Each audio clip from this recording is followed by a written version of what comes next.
my shears. Pretty much any upholstery shop is going to live and die by their shears. They're incredibly versatile. These ones are Kai 7250s. They are made in Japan, very high quality. They hold an edge really well and are really a workhorse for what I do. They just do a fantastic job in cutting whatever it is I need to cut, whether it be foam or fabric or vinyl. So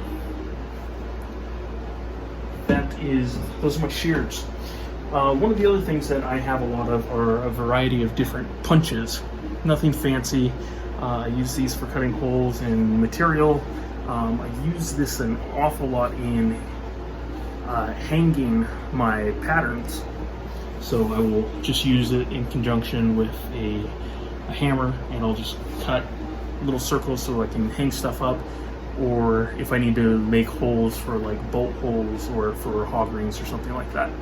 Punches are always really useful. These are the little scissors that I use for cutting threads. So every time you run a piece of material through a sewing machine, you're left with two thread, one on top and one on the bottom, two pieces of thread.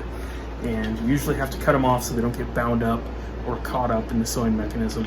And I did a little addition here. I put a little badge reel and actually hanged this next to on my sewing machine table, because I was always losing them and forgetting to put them back where they're supposed to be. So the reel does a great job. I can extend it out, cut the thread, and it goes back right where it needs to be. So kind of a fun little mod there. So one of the tools I have found that I use quite a lot is this is actually a marking knife. Now, any of you that have done any woodworking, this is used for marking like dovetails or like saw lines or anything like that.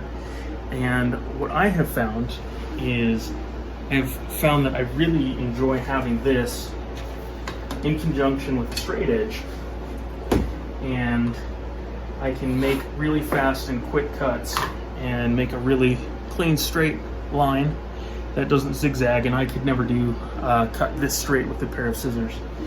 And one of the reasons why I really like it is it's very stiff, and you can get a pretty good idea of the thickness, and so it doesn't flex and it doesn't wobble like a razor knife or anything like that. And I will also use this, which is my diamond, just a sharpening stone. And if this is ever getting a little dull and not cutting the way I need it to, I can make a couple of quick passes and I'm back at it, ready to go again. And yeah, so I don't have to go through a bunch of razor blades, which is kind of nice. So yeah, that's that. So we'll put that out of the way. So one of the other, this is actually a new thing that I have acquired, and it is a rotary cutter. So this one is by Hercules. It actually, I believe this is a hexagon. I'm gonna look that up. It's got 7 sides, I counted. Let's see, 1, 2, 3, 4, 5, 6, 7, 8. 8. So octagon blade. And it comes very briefly in contact with this piece of metal right here, and it acts just like a pair of shears and does a really good job cutting. And the nice thing about this is when I raise and lower this guard, I can cut up to, I believe, 1 inch worth of material. And I'm going to be using this a lot in doing stack cutting. And how stack cutting works is you grab a piece of material, and most material is double-sided. You've got the show side, and then you have the bound side on the back. And typically, when you are making the seat cover, you have a right side and a left side piece. And what you can actually do is fold the material in half and then put your pattern down, and you can actually cut multiple patterns, multiple pieces out, and then you will have both the right and left. and you can do as many as you can fit in that cutting area.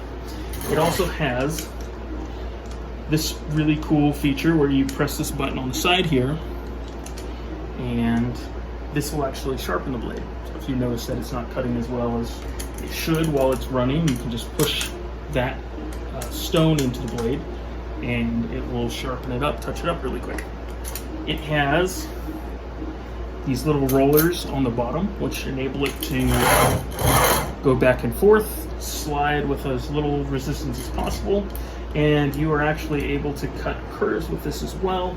And it has this nice little shoe right here that can scoop up the material like a spatula and then feed it through the machine. So right now I have a stack of material that is alternating top side up, top side down, every other piece of material. And this will give me a left side and a right side, one side for the passenger seat and one side for the driver's seat. This is just a small piece of material that goes, that holds the seat cover down underneath the seat cushion. So I have it set up currently with a pattern being held down by 3 weights, and this just keeps the pattern in one place and allowing me access to all 4 sides of the pattern without having to move any clips. And you'll see in this next part, since I've already made the cut, I'm putting a couple of little finger clamps on there just to keep everything, just that added bit of protection from anything moving around. So I'm finishing that final cut right there on the 4th side, and now I have a stack of about 10 pieces of material that are all identical and alternating. So kind of cool. Effort. So the other thing that I wanted to go over is some of the marking supplies that I use here. Here I have a bunch of different materials. I have a piece of vinyl, or some people call pleather or naugahyde, whatever you want to call it. This is a piece of tweed, and this right here is a coated acrylic material. They use this a lot in like boat covers or car covers, stuff like that. And you can see this pile of marking utensils, and I've been trying a bunch of different ones to find what works best for each application. So I'll tell you what I have found. So one of the standbys in every upholstery shop is chalk. Now I like chalk. Chalk does a great job, and the reason why it does such a great job is it's quick, it's cheap, it makes nice bold lines, and it cleans off really easily. So when you're done marking out things, and if you have a little extra, you can take a damp cloth and you can wipe it off really quick. So one of the things that I've really come to dislike about chalk is that you can sharpen it with a really fine point or with a large sharpener like this. And the problem that I find is that it won't hold an edge for very long. So you'll have a neat, almost like a pencil point on it. And when you make a 6-inch mark, that sharp edge is completely gone, and you're going back from making like a millimeter line back to like an 1/8 of an inch line, which is fine for some things, but I feel like it really keeps me from getting really accurate results. So that's chalk. I still use it. I still have it. I've still got a box of chalk in the closet here that I use. But yeah, the next thing that I have found is these are called China markers. I don't know if they came from, if that's where they're based out of, or what, but I've got them in white, black, and red. And you know, a black China marker might work well for a light color and won't be helpful at all on a black or really dark color. Or sometimes, you know, you are working with a red color, and red just won't work either. So I have multiple colors. So there are some circumstances where I will use something like charcoal pencil, and you can see that it's just not doing a very good job on this acrylic, but it will do an okay job on the fabric, and it actually does nothing on the vinyl. But I can use the China marker and get a nice bold line, and I actually can't really make much of a line that's substantial with anything other than a China marker. So good to have. So that explains those. This is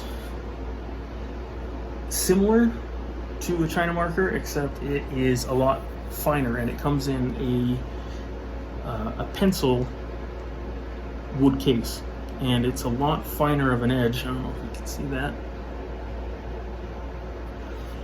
but I have started using these and I like them pretty well. I find that most of the time, even though I can get a really good edge on it, sometimes I have to make a couple of passes to get a really good mark on it. But yeah, I've just come across these and have really, really liked these.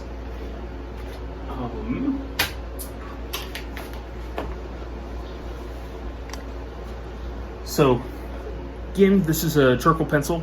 Got this at like an art shop, and these are fantastic, especially if you're making marks on like the backside of vinyl for some reason. It also works well on cloth, and I've had the white ones and I haven't had very good luck with them, and I found out recently that you're supposed to get them you can get them a little wet if they're not marking, and they do a lot better. You can actually use them, and I just found that out like 2 days ago. So I'm going to start using these again, because I thought they were completely useless because I couldn't get them to mark properly at all. So there goes charcoal. And the last thing that I use, this is a Fisher Space Pen. This is one of those pens that's really fancy and can write upside down. I don't know anybody that ever needs to do that, but I guess it's a good feature to have. But one of the things I really like about it is it marks really well on lots of different materials, especially vinyl. And so when you're doing very fine lines, it does a really great job. When you're drawing out patterns or writing on vinyl. And also what's really great is that it's water soluble, so you can wipe it off if you wind up marking something that doesn't need to be marked. You just take a wet rag and you can wipe it off really quick. So that is the Space Pen. Just started using this recently. Big fan. So I have Sharpies as well. One of the big concerns with Sharpies and anything with ink is there is always a risk that this could bleed through. Say if you're using a lighter material and you write on like the back of it or on the edge. I know upholsterers are really concerned about them bleeding into a visible area where you don't want to see that. So I usually and mostly use these for the marking with patterns, or when I'm writing on like when I'm making patterns, or I'm cutting a material like a rubber backing for like a floor mat, something where I'm not really concerned with anything bleeding. But yeah, I keep a silver one and a black one on hand, just because they're kind of a staple. And I think that's just about it. I think that's everything I wanted to cover today. But if you have any questions on anything that you've seen here, feel free to leave a question or comment below. But yeah, I thought I'd give you a sneak peek behind the scenes on some of the tools that I use on a daily basis. Yeah, thanks for stopping by, and we'll see you soon. Take care.